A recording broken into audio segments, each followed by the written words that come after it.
Grimm Fairy Tales, as Sela and Boulder find themselves surrounded by a horde of goblins and the Goblin Queen.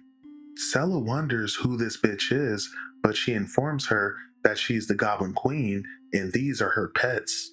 But as Sela and Boulder are surrounded, Sela goes into rage mode as she starts channeling energy and blasting these goblins. Now, the Goblin Queen is somewhat impressed. Nevertheless, she tells her goblins to kill them. Now, Boulder tells Sela there's too many of them, but Sela decides to even the odds as she lets out a massive burst of energy and blows several goblins back. But unfortunately, Sela overdid it just a little bit as she passes out with the Goblin Queen converging on her.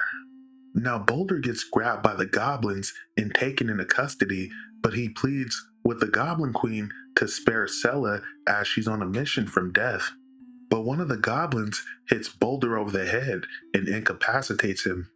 But elsewhere, just a few miles away from Sela and Boulder, the army of Orcus makes camp. They cook up some humans as they lay their dead general to rest as he's been felled by the hands of Sela. As they put their master to rest, Orcus comes with a gift for Gruel. Orcus gives Gruel a shadow dragon claw, an artifact that will amplify his power. Now his master refused it as he held on to his humanity. But Gruel lost his humanity a long time ago, so he accepts the claw and the unlimited power it offers, as well as the price he will pay for using it. But elsewhere in the lair of the Goblin Queen, Sela finds herself chained up as the Goblin Queen asks her where she got her bracer. She tells her it was a gift from death, but the Goblin Queen tells her she should be more careful who she accepts gifts from. She says she will spare Sela's life, but first she sends her to perform 3 tasks.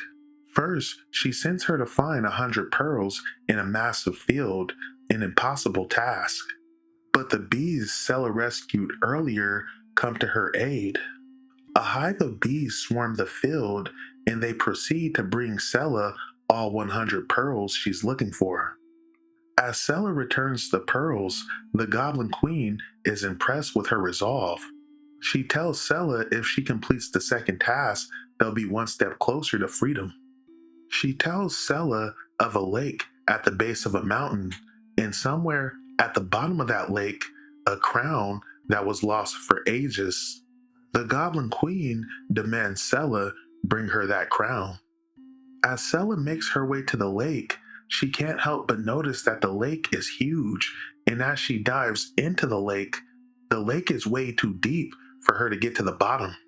Sela runs out of air and she's forced to come to the top. But as Sela sits in the forest trying to come up with a plan, she notices the little duck she rescued earlier. The duck dives into the middle of the lake and proceeds to find the crown that Sela is looking for. Sela would return to the Goblin Queen as she wonders what the final task is going to be.